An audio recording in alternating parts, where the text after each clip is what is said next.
government, and he saw a central bank as one of the means by which the government could be centralized and by which its power could be expressed.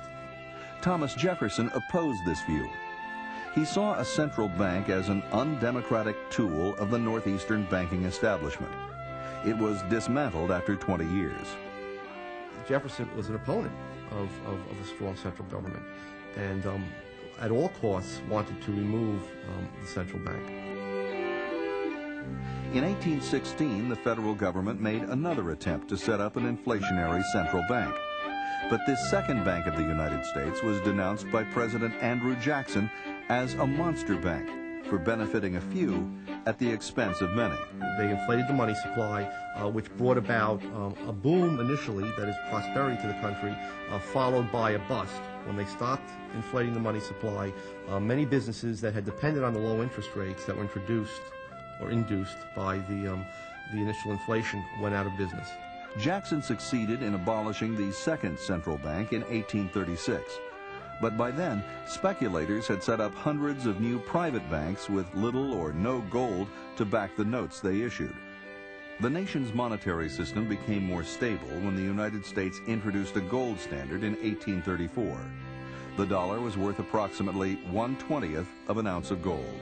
The gold standard was understood by the Founding Fathers, by Andrew Jackson and others, as being a money of the people. That is, it was a hard money, a money that could not be tampered with, that could not be inflated to permit government expenditures skyrocketing. But by 1862, Abraham Lincoln needed to fund his invasion of the South. So once again, the government began to print up paper money. Basically, the United States went off the gold standard in order to finance the Civil War. Okay. And you'll find in history that almost every large war, every major war, has involved a departure from the gold standard, because the gold standard puts strict limits on government financing. Lincoln's notes became known as greenbacks because they were printed in green ink rather than the usual black ink on the reverse side. These so-called fiat notes were deemed legal tender by the government, but they were not redeemable in gold. Lincoln, under cover of war, issued tremendous numbers of greenbacks.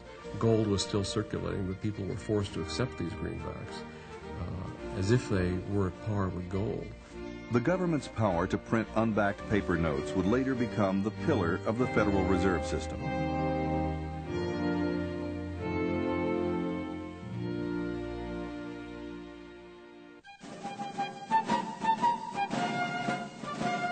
After the Civil War, the nation's monetary system became sounder when the U.S. adopted a gold standard. We went back on the gold standard in 1879 and had probably the greatest period of growth and of prosperity ever in the country's history. For nearly 20 years, the total output of goods and services grew at an unprecedented rate of 4% per year. The reason being that with a sound money and without the ability to manipulate the interest rate, we had a lot of genuine saving and investment, which then led to more capital goods and higher labor productivity in the United States. In the midst of this prosperity, the big industrialists and financiers were plotting to expand their empires with the help of government. With the passage of the Interstate Commerce Act of 1887, the large railroads succeeded in blocking their smaller competitors through regulation. The ICC was put in place in order to protect the railroad owners from competition. Okay? It was not the case that it was going to protect consumers or shippers. In fact, consumers were hurt because ultimately, with higher railroad rates, they were forced to pay higher prices for the goods and services that were shipped across the country. By 1896, they were poised to do the same thing with the banks. Two camps emerged as leaders in this economic war. They were led by J.P. Morgan, the world's most powerful private banker, and John D. Rockefeller, the oil tycoon. Morgan and Rockefeller were great adversaries, But despite their business differences, they both favored a central bank. They wanted cheap credit and an inflated money supply to finance the expansion of their empires. Together, they led the campaign to sell the idea to the American public, which later led to the founding of the Federal Reserve. If the American people got wind of the fact that this bank was not in their interests, okay, if in fact they understood that it was in the interests of the financial elites who would use it to inflate the money supply and in doing so increase their own revenues, there would have been hell to pay. The legislation would have never passed under those conditions. So it had to be sold to the American people as a way of making their currency more elastic. The bank reform campaign received a boost in 1907 when there was a run on some of New York's biggest banks thanks to their fractional reserves. Panic spread among depositors who got wind of the bank's insolvency and tried to withdraw their money. The Knickerbocker Trust failed, and two other institutions went to the brink of bankruptcy despite a $35 million bailout from J.P. Morgan. Wall Street swiftly adopted the fear of bank failures to sell the idea of a central bank, or lender of last resort, to the American public. And so the Federal Reserve was to be the lender of last resort. In case any bank got into trouble, they wouldn't have to worry. They'd get the cash from Washington, D.C. The question is, however, whether it is really desirable to have such a thing as a lender of last resort. The correct position appears to me that every single bank should be responsible for its own debts and contractual obligations.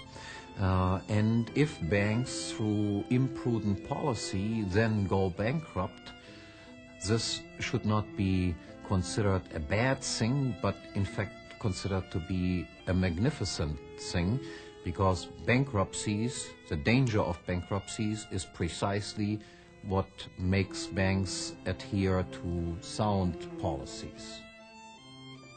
Bank runs and failures continued at an alarming rate. In 1908, the National Monetary Commission, headed by John D. Rockefeller Jr.'s father-in-law, Senator Nelson Aldrich, was set up to push for a central bank.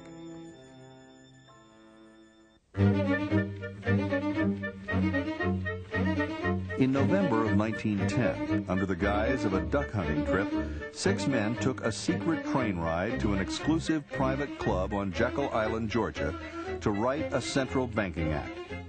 The classified gathering read like a who's who of American banking.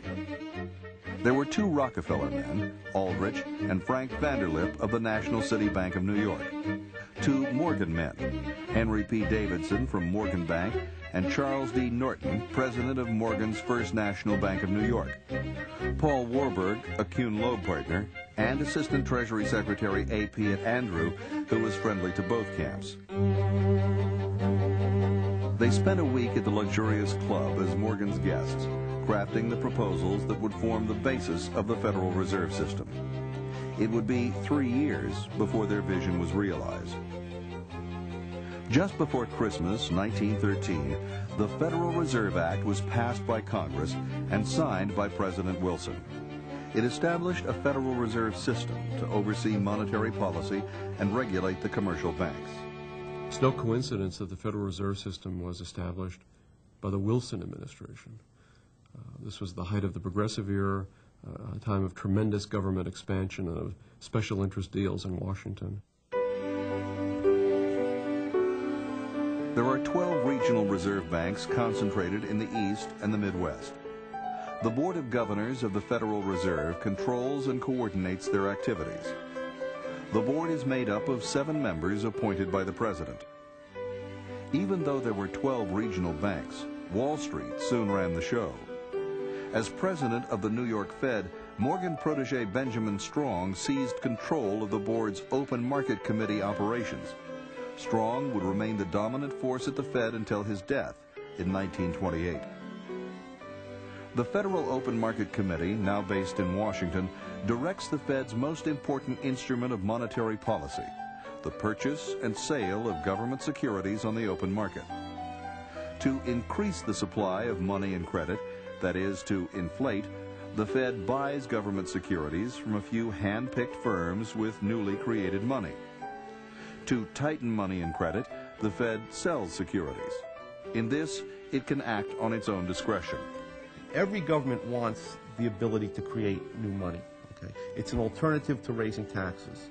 Taxes, as we said, when they're raised, tend to evoke a lot of resistance among the public. It's much less painless